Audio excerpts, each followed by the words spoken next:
तुम्ही पहिल्यांदाच गणपती बाप्पा बसवण्याचा विचार करत असाल आणि तुम्हाला प्रश्न पडला आहे की मी किती दिवसाच्या गणपती बाप्पाची स्थापना करू, तर हा व्हिडिओ तुमच्यासाठीच आहे। सर्वप्रथम याला त्याला विचारण्यापेक्षा कोण काय सांगतंय हे बघण्यापेक्षा तुमच्या घरातील जी मोठी मंडळी आहेत त्यांना विचारा की आपल्याकडे परंपरागत पिढ्यानपिढ्या किती दिवसांचा गणपती बसवला जातो आणि तेवढ्याच दिवसाचा गणपती बसवण्याचा तुम्ही प्रयत्न करा। कारण की आपल्या घराण्याच्या ज्या पिढ्यानपिढ्या चालत आलेल्या रूढी परंपरा असतात त्या जाणून घेणं, त्या पाळणं आणि त्यानुसारच आपण आपले सणवार साजरे करणं हे आपलं प्रथम कर्तव्य आहे आणि याचे पुढे आयुष्यामध्ये आपल्याला खूप चांगले रिझल्ट बघायला मिळतात। कारण पिढ्यानपिढ्या ती गोष्ट आपल्या घरात केलेली असते आणि जर का तुम्ही परंपरागत तुमच्याकडे जास्त दिवसांचा गणपती असतो आणि तुम्ही म्हटलं की नाही यांच्याकडे असं आहे, त्यांनी मला असं सांगितलं आहे, मी असं ऐकलेलं आहे, नाही मी एवढ्या कमी दिवसाचाच बसवणार, तेवढ्या दिवसांचा बसवणार नाही, तर असं करू नका। पुढे काही ना समजा थोडंफार काही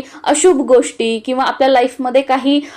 नकोशा असणाऱ्या गोष्टी झाल्या तर मग कुठेतरी आपल्या मनाला वाटतं की अरे माझ्याकडून ही चूक झाली का, मी तसं नको करायला पाहिजे होतं, कशाला उगीच परीक्षा घ्यायची ना अशा गोष्टींची। त्याच्यामुळे परंपरागत तुमच्याकडे किती दिवसांचा गणपती बसवला जातो तेवढ्या दिवसांचाच गणपती बसवण्याचा प्रयत्न करा। आणि समजा तुम्हाला जर कोणी सांगणारच नसेल तुमच्या घरामध्ये, जसं की बऱ्याच जणांचं लव्ह मॅरेज झालेलं असतं, घरचे कोणी बोलत नाहीत, मग अशा वेळेला काय करायचं की तुमचं जे गाव आहे, तुमचं जे शहर आहे, तुमच्या आजूबाजूची जी लोक आहेत त्यांना विचारायचं की आमच्याकडे किती दिवसांचा बसवला जातो। कारण आपल्या रूढी परंपरा अगोदर जाणून घेण्याचा प्रयत्न करायचा आणि जर कोणी सांगणारच नसेल, कुठून काही मार्गच मिळाला नाही ते जाणून घेण्याचा, तर मग अशा वेळेला तुम्हाला जेवढ्या दिवसांची सेवा करणं होते बाप्पांची तेवढ्या दिवसांचा गणपती बसवायचा आणि मग कायम तुमची जेवढं पुढे पिढ्यानपिढ्या तुमचे मुलं बाळ त्यांचे मुलं बाळ होत राहणार तोपर्यंत तेवढ्याच दिवसांचा तुम्हाला गणपती बसवायचा आहे। नाही तर पहिल्या वर्षी वाटलं म्हणून मी 1.5 दिवसाचा बसवला, आता पुढच्या वर्षी मला खूप छान वाटलं मी 5 दिवसाचा बसवणार,